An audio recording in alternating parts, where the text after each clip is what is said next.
Não, né? Óbvio que não. Eu também não. Estamos aqui hoje para mais um Pod Equestre, em mais um episódio da parceria da Sociedade Hípica Paulista, cobrindo o CSW Longines São Paulo Horse Show. Hoje eu tô aqui com uma peça fundamental para o nosso esporte. Talvez nosso esporte nem funcionasse sem essa pessoa, que é a Tati Gutierrez, que ela é muitas coisas que ela vai falar. Entre isso, podemos falar que ela é juíza, muitas estrelas, ela é comissária, ela é queridinha da FEI, várias coisas que a gente vai bater um papo aqui. Bem-vinda, Tati.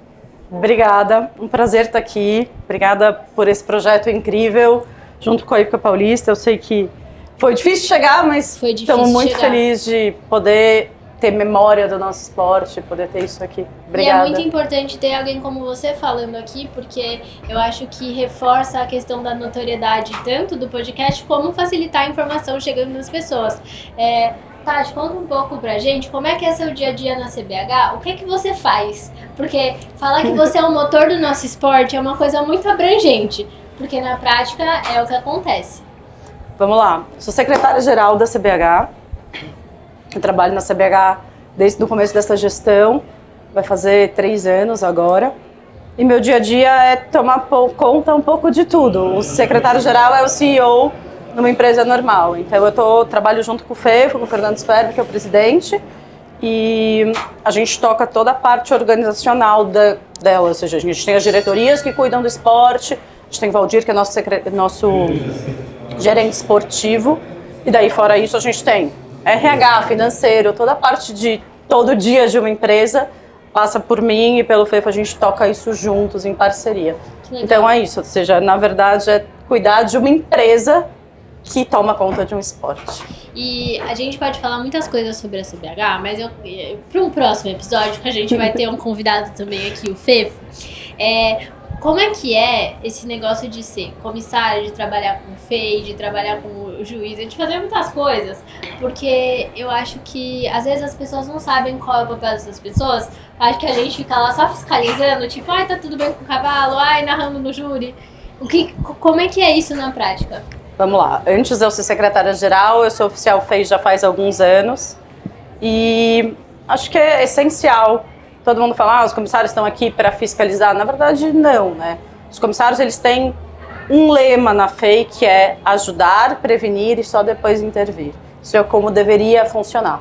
Então é isso, os comissários estão aí para ajudar o fluxo de um concurso, de como ele funciona, desde a chegada dos cavalos, se as vaias estão ok. Então, quando a gente fala de bem-estar animal, é impossível não falar dos comissários, mas é claro que eles também estão nas áreas de aquecimento, onde realmente onde existe um maior atrito.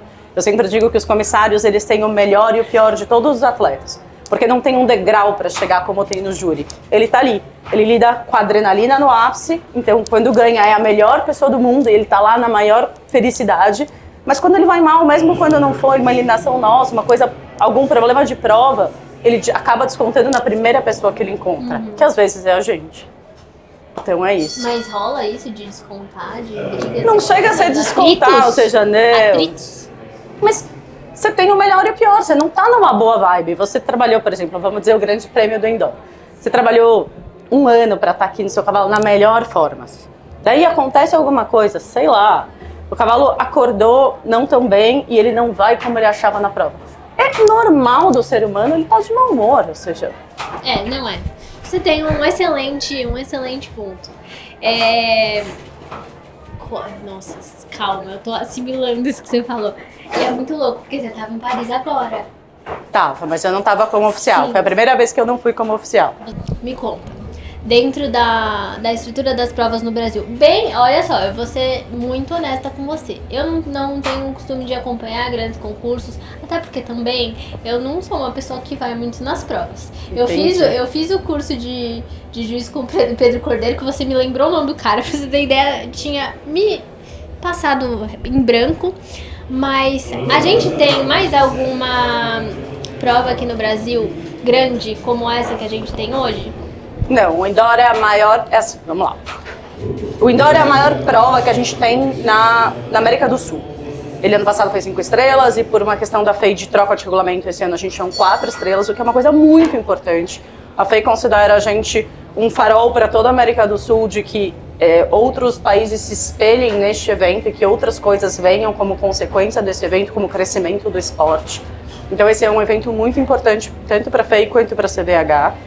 Mas nacional, esse é um nacional 5 estrelas, a gente tem alguns outros pelo Brasil, mas eu acho que o indoor não tem nada igual a esse concurso. Esse concurso realmente é... É uma coisa surreal, né? Você entra aqui, você é automaticamente impactado. Já que você falou de estrelas, imagino que algumas pessoas, assim como eu, também não estão muito inteiradas sobre o assunto. Você pode explicar pra gente qual é a hierarquia das estrelas? Vamos lá.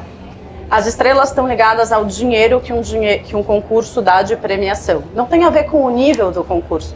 Quer dizer, acaba tendo, né? Porque você não vai dar R$1 milhão para uma prova de 1,20 m, pelo menos não é o normal, tá? Então, as alturas e o dinheiro estão sempre interligados na FEI. E o número de estrelas está ligado diretamente ao número de dinheiro que vai ser dado em premiação. Não necessariamente no grande prêmio, tá? Não é o grande prêmio, mas em todos os conjuntos da prova internacional. Aquele montante que determina qual é o nível de estrelas. E daí o nível de estrelas, atrelado com esse dinheiro, está atrelado a dificuldade, está atrelado o número de pontos que um cavaleiro ganha no ranking internacional. Por isso que é tão atrativo para os cavaleiros saltarem esse tipo de prova. Exatamente. Legal. Aqui no indoor a gente tem 3 provas pontuando para o ranking internacional. A gente tem o Grande Prêmio, que é uma prova A, que dá mais ponto, e a gente tem outras 2 provas que são categoria D, que dão menos pontos, mas dão pontos, são provas importantes. Então, qualquer um que estiver apto a pular essas categorias pode pontuar na FEI pela primeira vez, por exemplo. Pode. E é uma porta de entrada, uma vitrine, né? Uma porta de entrada. Você passa a figurar naquela lista que Legal. Todo mundo entra pra ver, e daí você vê quem tá ali. A gente sabe que o Marlon ainda tá ali em cima. Logo depois, acho que hoje é o Marlon, o Santiago Lambri, Yuri, Stefano. Acho que é mais ou menos essa ordem que tá hoje. Então, você tá na mesma lista que esses caras. Poxa. Que loucura. Isso daí deve ser muito legal, né? E me conta um pouco como é que é, porque quando a gente fala em FEI, a gente às vezes fala, FEI está muito longe de nós, que praticamos esse esporte, né? Porque a gente tá falando da Federação Equestre Internacional. Porque quem me representa é a Federação Paulista. Como é que isso tudo se interliga? Vamos lá. A FEI, quando a gente brinca assim, eu sempre brinco que a FEI é o grande monstro roxo que mora lá na Suíça. Todo mundo que não sabe o que jogar a culpa fala, é culpa da FEI. Mas não é assim. Eles funcionam exatamente como a CBH, só que eles estão na Suíça e eles representam todos os países. Então, eles têm que atender os interesses não só do Brasil, como da China, de Omã, do México. Todos os países têm que ser representados e têm voz. Tudo funciona mais ou menos como funciona aqui. Tem assembleia, tem discussão, as regras não caem do céu, embora algumas venham top-down, mas existe uma discussão, existe fórum para abertura, e eles regulamentam, eles definem as regras que depois a gente aceita, para os internacionais não tem conversa, para os nacionais a CBH digere aquilo, dá uma ajustada no que precisa, no que se encaixa melhor, e que é o mesmo que acontece com a Federação Paulista. Na verdade é uma cascata de... Sim. E você falou tanta coisa, fiquei curiosa agora pra saber. Você acha que hoje os atletas têm informação suficiente pra saber de toda essa bagagem que a gente tem aí disponível? Porque assim, a gente sabe que a informação está lá. Se você tem boa vontade, você pode ir lá e alcançar e tudo mais. Mas eu acho que por exemplo, o curso de juiz. Eu fiz porque eu pensei assim, o que eu posso fazer pra aprender sobre o regulamento do meu esporte? Não que, eu vou querer dia subir no júri, né? Mas nesse sentido. Eu acho que está muito melhor. Eu acho que, inclusive, nossos atletas estão mais dispostos a aprender do que eles eram antigamente. Eu sou comissária há muitos anos, acho que não vem ao caso quantos, mas isso mudou muito. Hoje o atleta, ele não sabe as nuances da regra, mas hoje ele tem um panorama geral do que está acontecendo. Ele sabe para onde ele pode ir, para onde ele não pode. Mas eu acho que ainda existe uma falta de informação muito grande por culpa dos atletas que não vão atrás e talvez por falta de disponibilizar a informação de forma talvez mais mastigada, que não seria a nossa obrigação, mas talvez fosse uma porta para a gente disseminar a informação. A gente tem feito o máximo possível, tem conversado, os atletas têm que usar Por exemplo, representante dos atletas, a gente tem uma comissão de atletas na CBH, né? Então, talvez acessar essa comissão de atletas. Né? Não.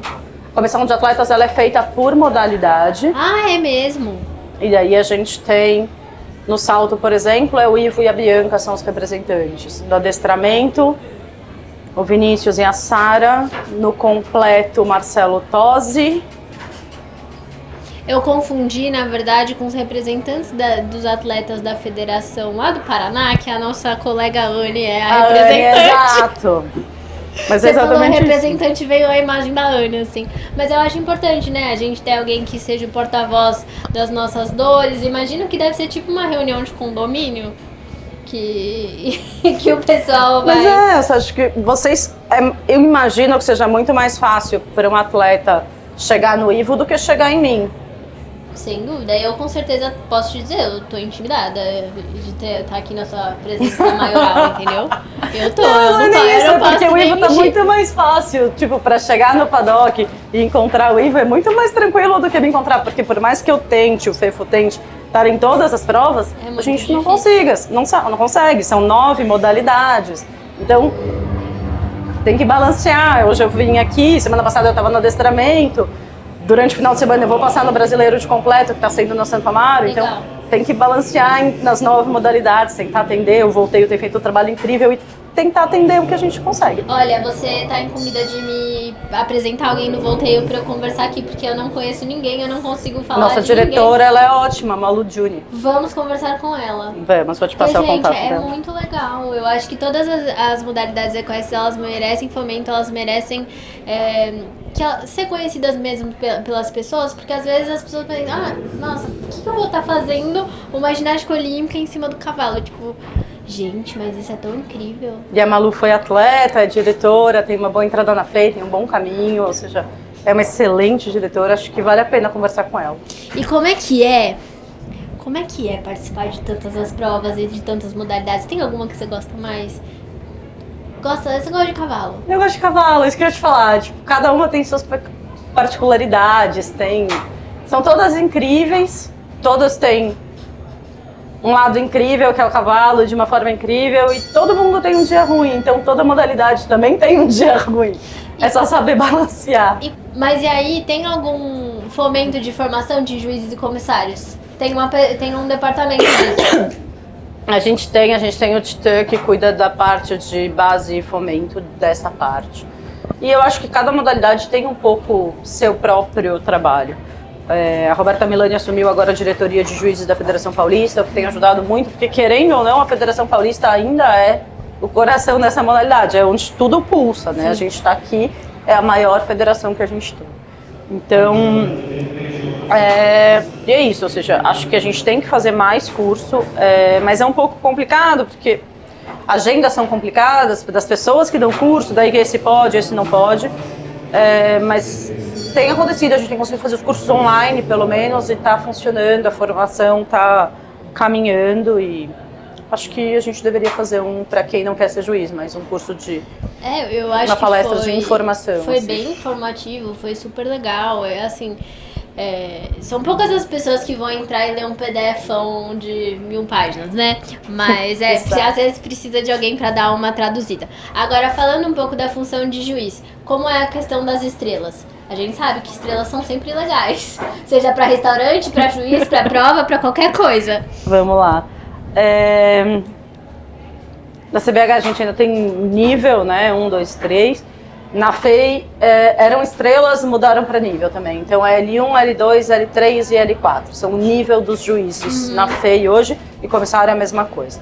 L4 é o top do mundo, que é requisitadíssimo. Tudo que você quiser, todo mundo quer chegar. Se algum dia trabalha com isso, quer chegar lá. Daí a gente tem o L1, que é o cara que deixou de ser nacional e começa a fazer o internacional. O que o L1 pode fazer? O L1 pode estar em todas as provas que não sejam campeonatos, ele pode estar nas provas, ele pode trabalhar nas provas, mas ele não pode trabalhar em campeonato. Mas ele não pode ser chefe. O L2 pode trabalhar em todas as provas e pode trabalhar em campeonato, mas ele também não pode ser chefe ainda. Daí o L3 você passa a poder ser chefe. Daí você pode ser comissário-chefe de todas as provas e tudo certo. E o L4 é o cara que pode ser chefe de campeonatos. Então ele pode ser chefe de Pan-Americano, Jogos Olímpicos, final da Copa do Mundo. Essa é essa pessoa. Que demais! Eu sou L3, tanto juiz quanto salto, eu não sou 4. Mas o 4 é uma posição muito legal. É um grupo muito pequeno, porque você não faz transferência para 4, você é escolhido para ser 4.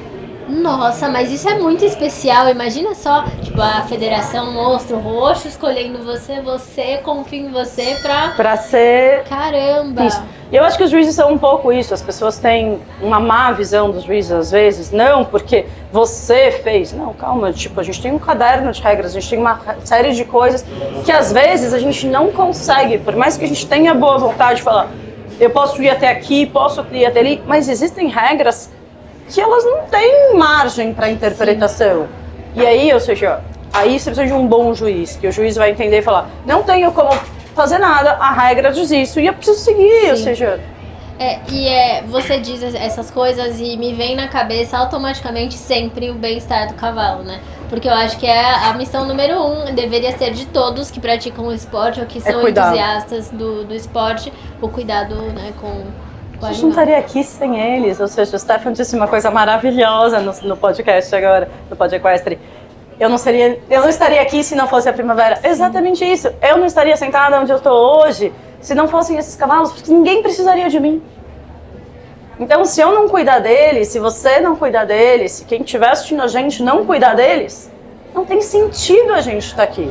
Eu acho que toda vez que a gente tem uns Jogos Olímpicos, a gente sempre tem muita visibilidade das pessoas que não são do esporte, que não entendem e são muito rápidas para julgar, né? E eu acho que é o nosso papel, não de tipo assim, impor uma opinião, mas eu acho que é muito mais o sentido de você convidar as pessoas a aprenderem que o nosso esporte é incrível, não é que a gente tá lá, o cavalo, enfim...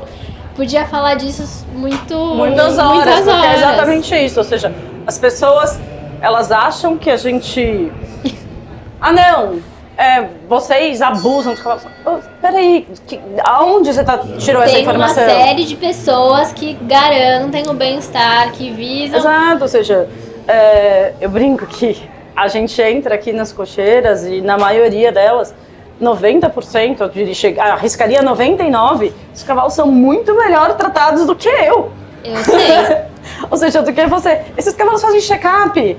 Toda semana, sai da prova, faz check-up. Você faz check-up uma vez por ano na sua vida real. Qual foi a última vez que você fez uma quiropraxia? Sei lá, porque eu fechei o pacote e nunca apareci. Enfim, Exatamente isso, ou seja, porque a gente fala, puta, tá doendo meu joelho, mas tá, amanhã eu vejo. O cavalo a gente não deixa pra amanhã, ou seja, a gente... Não, peraí, calma, se achou ruim, se a gente não chegou, tem alguma coisa errada. Às vezes a gente nem sentiu que o joelho tá doendo ou que ele mancou, mas a conexão é tão grande que você sentiu que não tá bom. Tá esquisito. Eu acho que é isso aí mesmo. E você falou uma coisa interessante, quando eu vou nas cocheiras do concurso, isso é muito legal, eu acho que nem todo mundo... Eu sei que os ouvintes do pod, nem todos têm... participação na prova assídua ou participação em grandes campeonatos. Então, talvez seja a primeira vez que eles estão escutando que um juiz ou um comissário vai dar uma passadinha. Os juízes vão menos, mas, por exemplo, é parte do trabalho dos comissários verificar as cocheiras. A gente verifica se os cavalos têm água, se os cavalos comeram. E se a gente passa e um cavalo está amarrado, a gente dá uma olhada, faz uma anotação. Dali meia hora, 40 minutos, eu passei de novo, ele tá amarrado. Eu não vou dar uma advertência pra ninguém, mas eu vou perguntar pro tratador, por que tá amarrado? Ah, não, tá amarrado porque tá indo pra prova. Ok, mas eu vou tentar entender por que esse cavalo tá amarrado. Entendeu?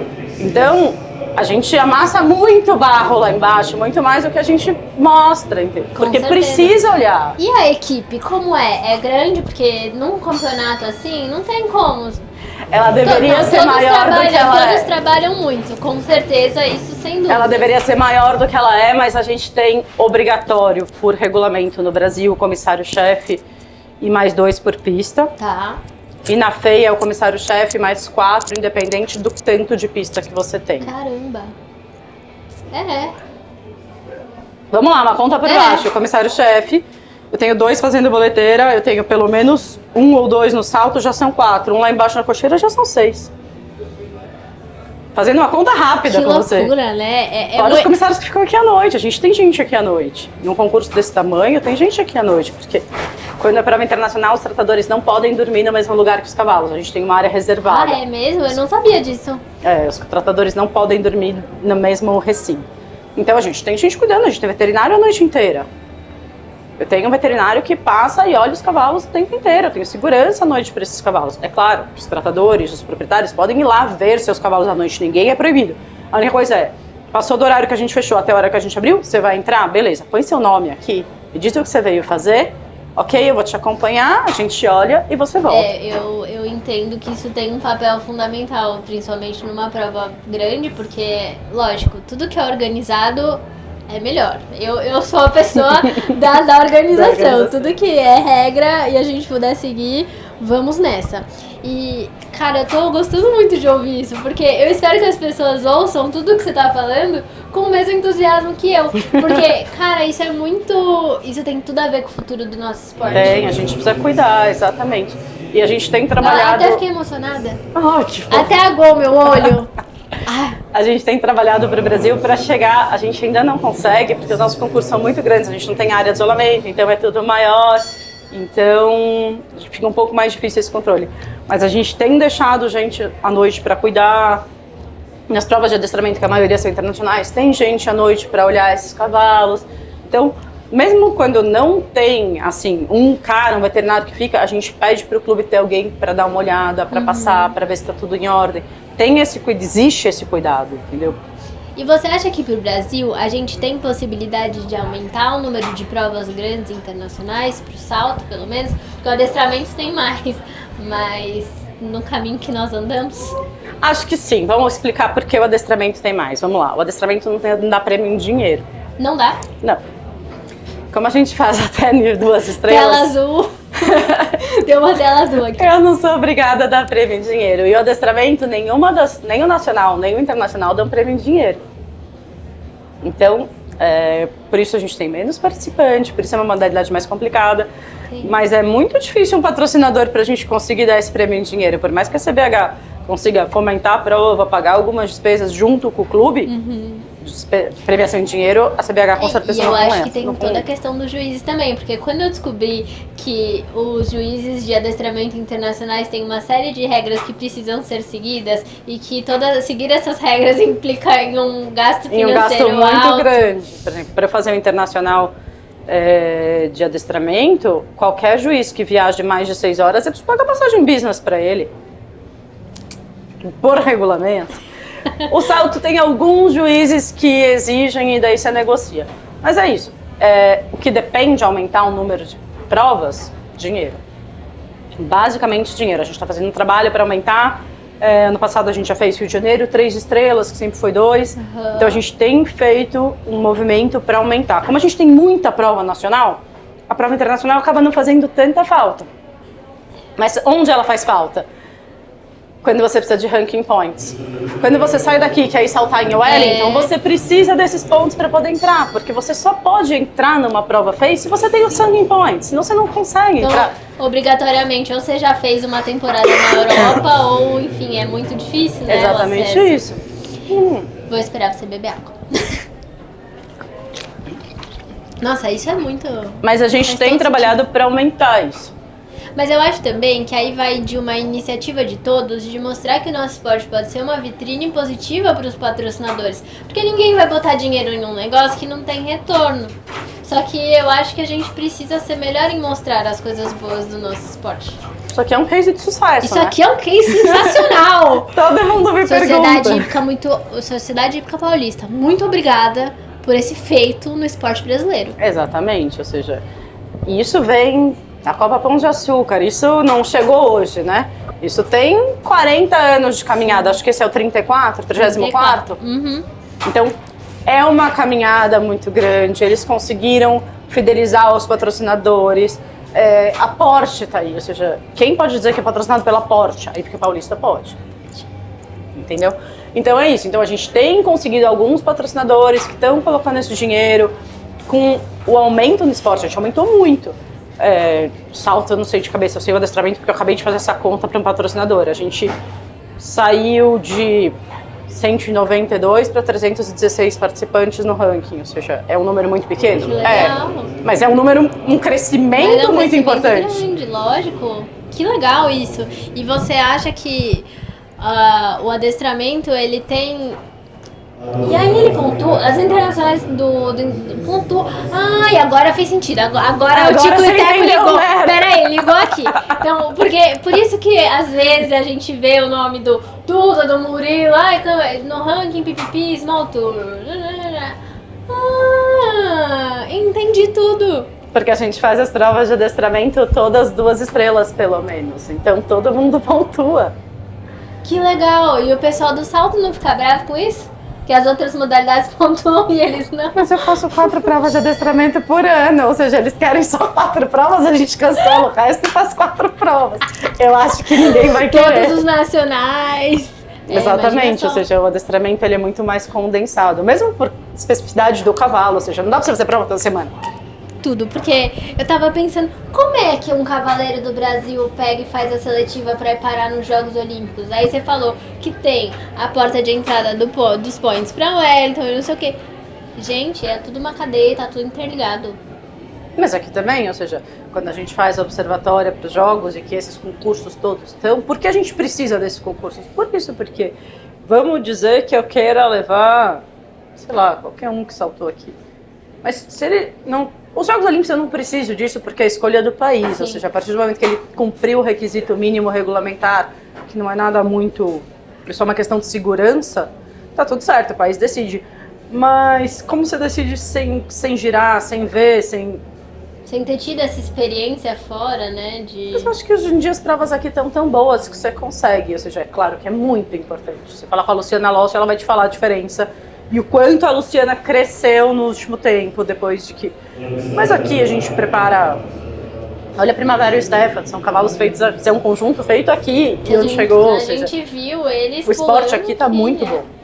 Não, eu acho que, o nível do esporte subiu muito depois que as pessoas começaram a ter acesso à informação, à genética, a cavalos, a coisas e tipo, a gente tem grandes incentivadores do esporte no Brasil. Sim. E eu acho que isso vem crescendo, eu vejo isso como uma coisa muito positiva. Mas você sabe que eu tenho uma pergunta que é uma curiosidade pessoal minha, eu não sei se você vai saber me responder.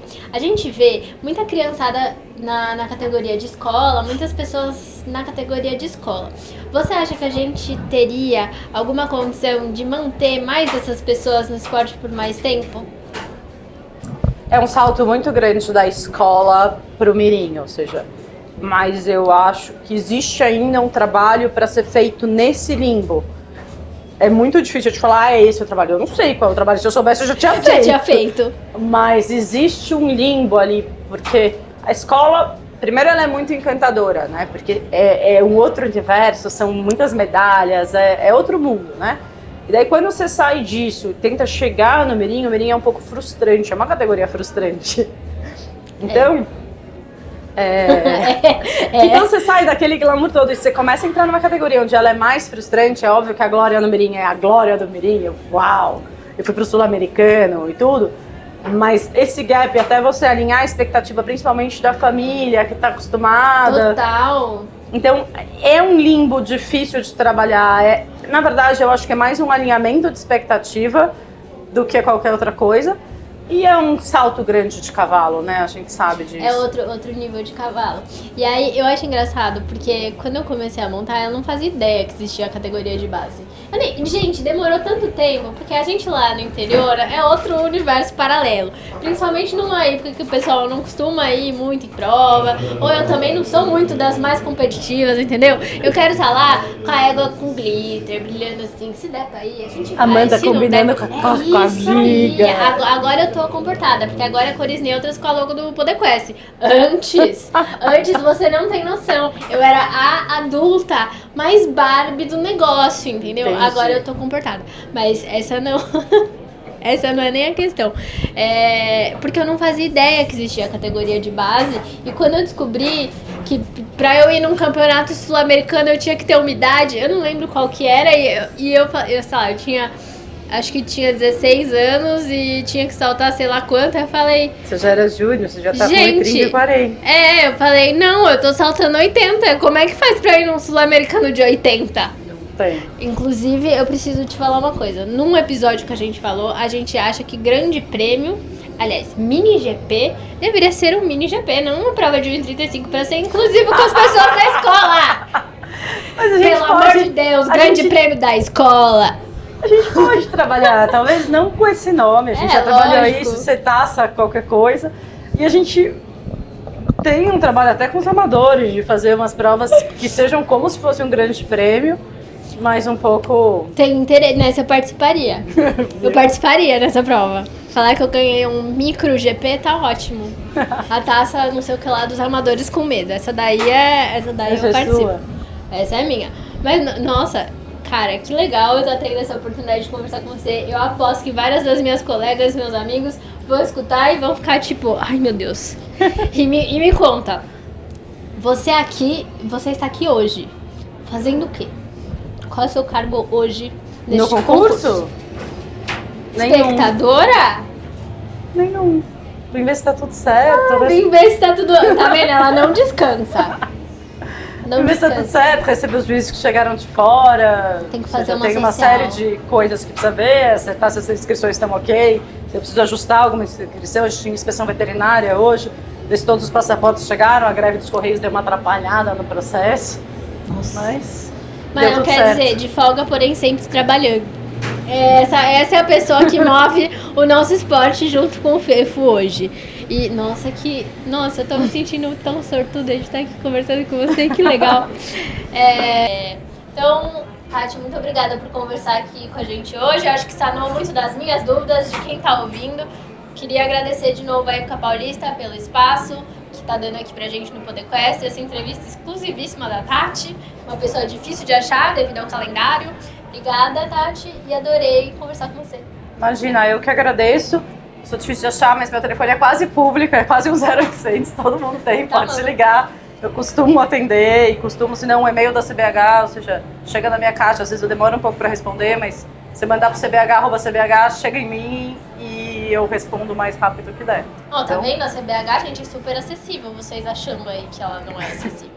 cbh@cbh.org.br, pode mandar, chega lá na minha caixa. Obrigada, Tati, e é isso, gente, até a próxima entrevista.